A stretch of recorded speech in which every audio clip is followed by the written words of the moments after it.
What is up, everybody? Welcome back to The Heaviest Weight.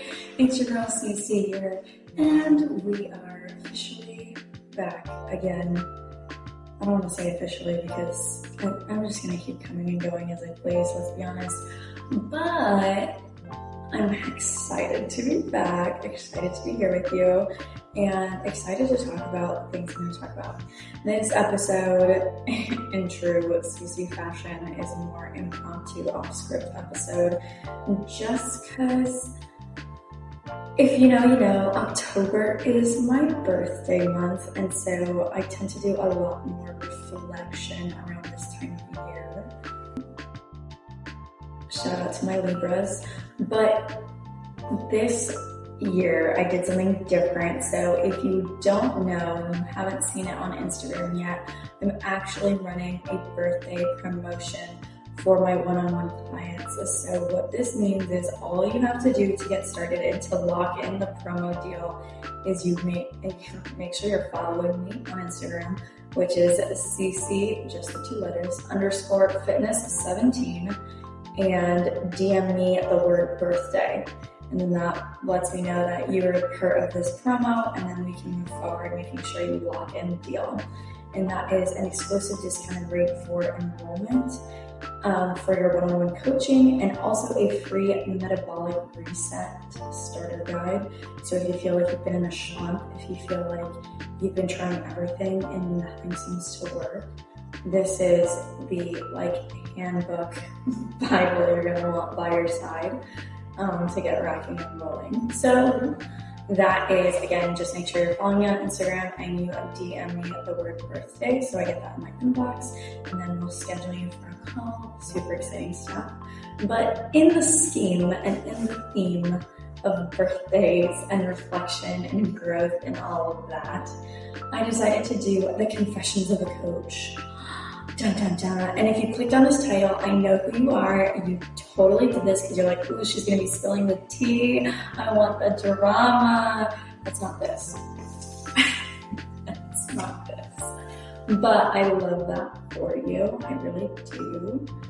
But this is more for kind of the lessons I've learned along the way, the things that I've learned about myself and about working with other people, and what I see as growth opportunities, again, for myself and for anyone who is just trying to break out of the bubble and the cage they built themselves into. Because I feel like so often the thing that holds us back the most is the cage that we set for ourselves, the fence that we build around ourselves.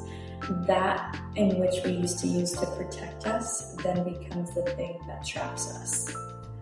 So let's dive in. I've only got 15 of them. You know I'm going to go through some of these pretty quick, and I say that and then I'm going to go on a tangent on some other ones, and you know how it goes. So this is an excellent episode to just kind of get your morning steps in, morning commute, on the drive, drinking the coffee. You know the drill. Let's dive into the confessions of a coach and all the things I've learned along the way in my so many years. Let's go ahead and get started. Ooh, number 1, off to a banging start. Here we go. This is completely out of just experience only. I like to preface this so that no one feels like I'm attacking them, and my clients don't feel like, oh my gosh, she's talking about me. I would never, could never. This is only about me sharing my experience to help educate and inspire the rest of us. Yeah. So, negative self-talk. I talk about it a lot with clients because it is such a huge roadblock. But all of the things that I speak about when it comes to negative self-talk or eating disorders or mental and physical roadblocks, I talk about them because I lived through them and I currently live through them. And if you ever have a coach that was like, oh no, I'm just awesome and I've never, had these moments of vulnerability or weakness or whatnot, I have found in my life that those people actually aren't the best people to learn from. The people who you can learn the most from are the ones that have to dig themselves out first. So there was a lot of moments in my life when I did a lot of other chapters and other birthdays where I reflected back and I go, God, why? Like, why did I have to go through that? Why did I have to do that? Why did I have to burrow and, and survive in that way for so long? And honestly, the thing that made the most sense was I have to do it so that I can help others on how to do it. I have to live through it to prove that you could live through it. So all of that to say, especially this is kind of like an ode to my clients. And like, if you're going through it, there's a good chance that when I say something to you, it's because I say it out of experience. And this is also kind of like a warning too, if you are working with a coach or working with a mentor or whatever, and they don't feel like they relate to you, that doesn't mean they're necessarily bad. They just might not be a good fit for you. Someone that you're learning from and a mentor or a coach kind of aspect should feel like they're almost family, and not in the sense of comfortability or an informal relationship, but more so like you come from the same tree. Like they know what you're going through, not just because they can empathize or sympathize with you, but because they've been there themselves and they know what it takes to get out of that reframe and out of that mindset. And so that's why I speak about, I kind of like tiptoe around certain topics on social media, but when if you're my client, like when you deep dive with me, like I will open up to you and I will tell you, I had this eating disorder for this many years and this is how this affected me. And I had this situation and I had these roadblocks and I still get them. It is so crazy when you come out of a bodybuilding show or out of prep and then everyone looks at you when you go back to a healthy body weight and people look at you like you're putting on weight. I'm like, no, I'm going back to a normal, that's a healthy place for my body right now. Where I was 3 months ago on a stage was not a healthy, sustainable body weight for me. But so I always say, speak out of experience. So that's just that's number one, the confessional. Also the red flag. If your coach can't speak out of experience, probably a bad sign. You should probably talk to me instead. Anyways, just saying. Let's move on. Number 2. This is a kind of like a note that goes in tandem with number 1. I'm still learning. Even though I have so many certifications and education courses behind what I do and behind personal training and health and wellness and kinesthesiology and all these things, I'm still learning, and I'm going to continue to learn. And I still learn about myself and how I communicate and how I interact with others and how I process information and what I need and how I deliver things and all of these things. So I'm still learning about myself. I'm still learning about my business. I'm still learning about all of these specialities, and I'm encouraging you to do the same. I don't think there's ever a time or place where I'm going to suggest that you should just be like, well, check that box, I've capped out. I don't think we ever cap out in life when it comes to growth, especially when it comes to ourselves. There's so many layers and so many creative ways to tap into your senses and, your spiritual, your mental, your emotional, your physical, your being and who you are, that I don't think there's ever a moment where you're like, I'm good, I got it. So, all that to say, I think that we're all lifelong learners. I certainly am. And I say this as a reminder to myself, but also as a full disclosure that I will mess up. I will 100% say something incorrect, or I will maybe react to something in a way that could have been better, or whatever. Lord knows, y'all know me, I'm spicy, I have a temper. So there's always going to be a moment of opportunity, a moment to learn from something. So I'm always going to be trying to level up. And I only surround my people and surround myself with people who are like-minded in that way. I only want to bring into my community, into myself, in my space, people who also want to level up. So if you think you've got it all figured out, you can keep going. I don't need it. Bye. Let's see what else. I have as a number 3. Oh, y'all, I'm being vulnerable right now. Okay, for number 3, I say it took me too long to do this because I'm literally doing it now, like in my 30s. And I don't know why it took me this long, but I'm just now starting to figure out what it means when people are like, oh, happiness is a choice. And you're always like, yeah, sure. But I'm choosing every day, instead of choosing violence, I'm choosing joy. And I'm finding that that's really fun, almost like delusionally fun. It's kind of hard to explain, but there is a sense of peace and like a little bit of just level-headed clarity when you start your day with gratitude and you find moments in your day for joy and appreciation. It starts to trickle in the same way that like your fitness coaches or your if you're in the health and wellness industry, you always say, you start your day with breakfast and a mindful workout or breakfast, and making sure you have at least like 12 ounces of water or whatever. If you start that in your morning routine, studies have shown that you will make more health conscious decisions throughout the rest of your day because you started your day better, stronger.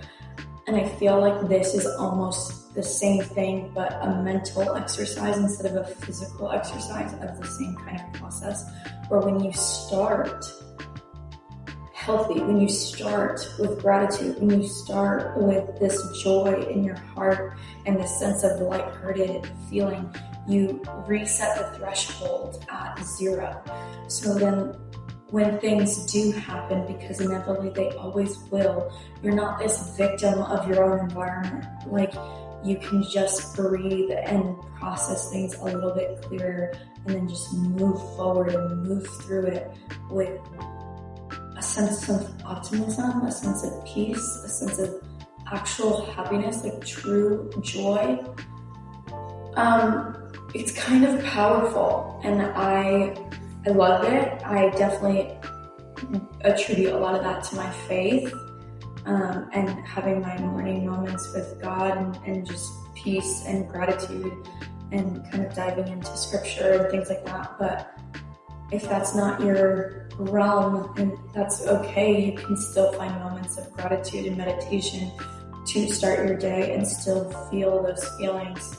And I promise you'll see a difference with how you perceive life and the events happening around you.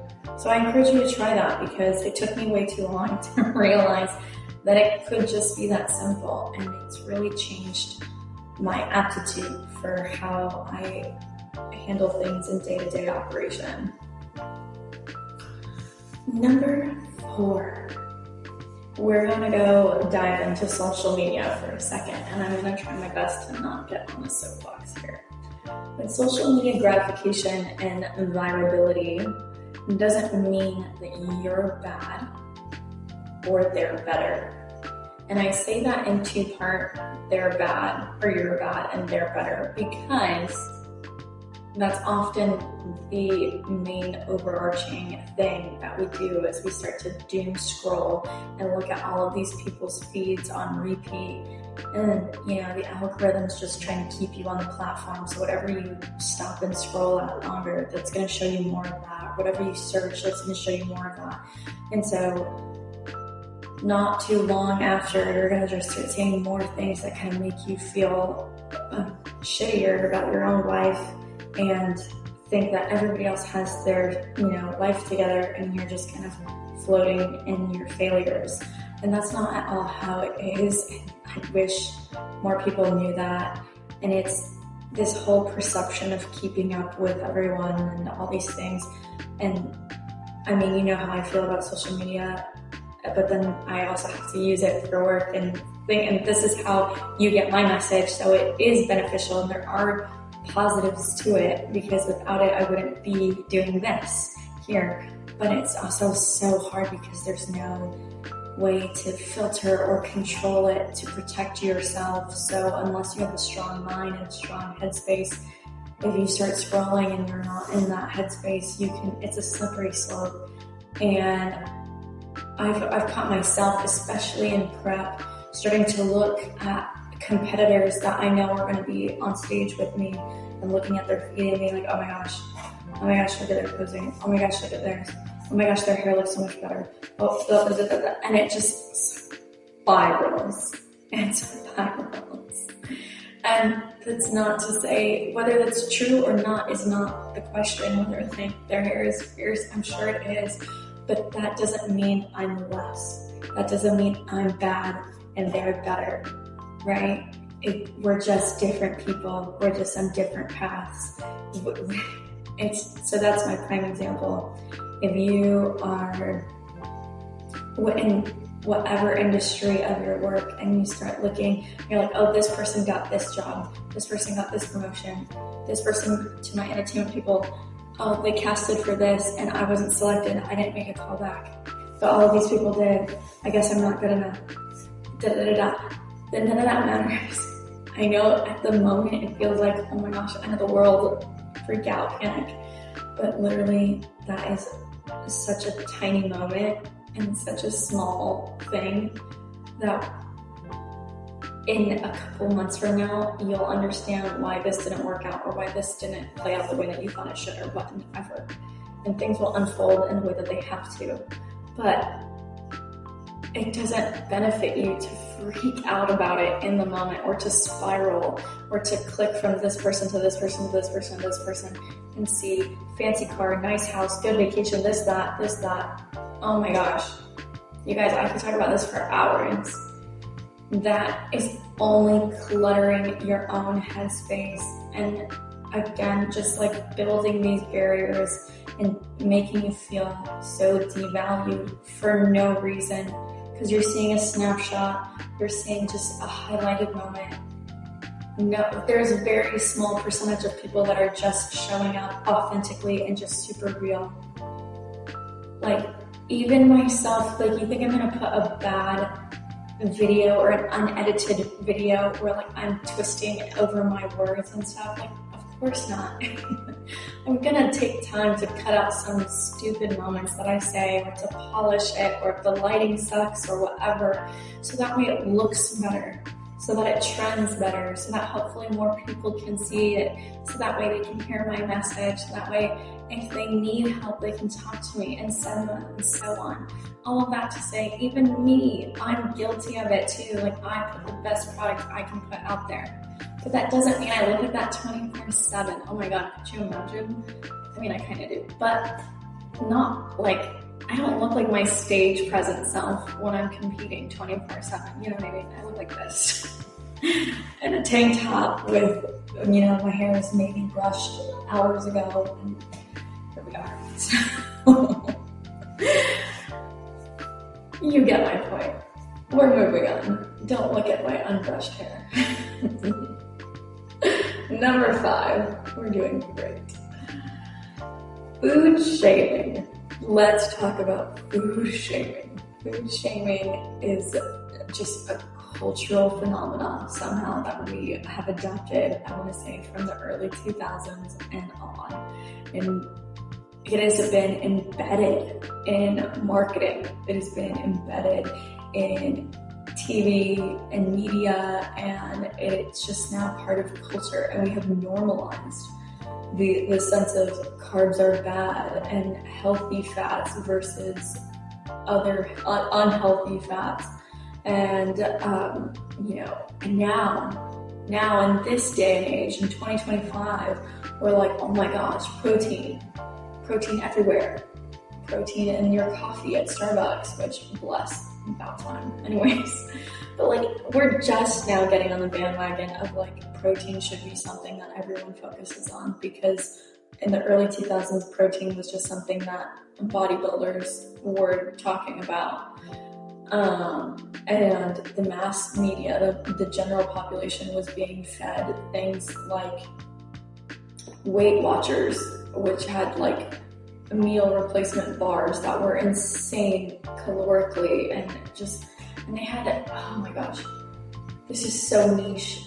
There was like I don't remember what it is. If you remember when I'm talking about it, put it in the comments. There was like this shake. It almost looked like a shake, like a salt shaker. It was like the bottle itself had like an hourglass figure. How twisted. But it was like you would pour this like salt looking substance on your food, and it would be like an appetite suppressant. It would like curb your appetite so that you wouldn't want to eat your food. And I remember that like selling like hotcakes on, like, it was at Walmart, it was at Target, and it was everywhere in the early 2000s. I don't remember the name of it. It's gonna drive me nuts. If you remember, drop it and let me know. Let me know if you bought those. No shame in the game, but I know you know what I'm talking about. But it was everywhere, and it's still funny enough, it's like manifesting itself in different ways. It's the same narrative manifesting itself in different ways. Now that the American diet is so processed and the food is so bad, and we've veered so far, and now childhood obesity is through the roof, and obesity rates keep rising exponentially from year to year. And now it's like, well, we have these injections. Well, they weren't meant for this, but they'll still help you with this. And now you don't even need a real prescription. Now you can just go get it through an online test. And we don't know the long-term effects. We don't know what's happening. We don't know what cause and effect and it's crazy.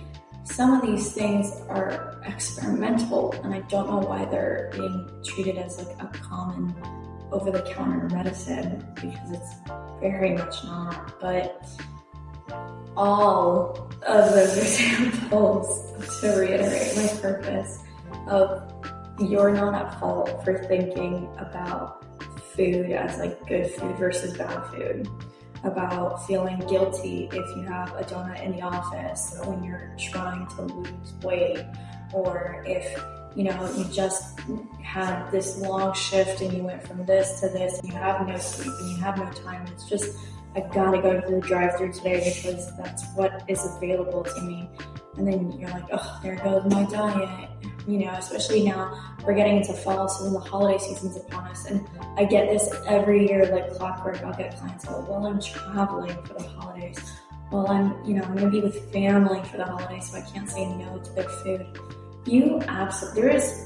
There's so many ways to stay on track and to stay towards your goals.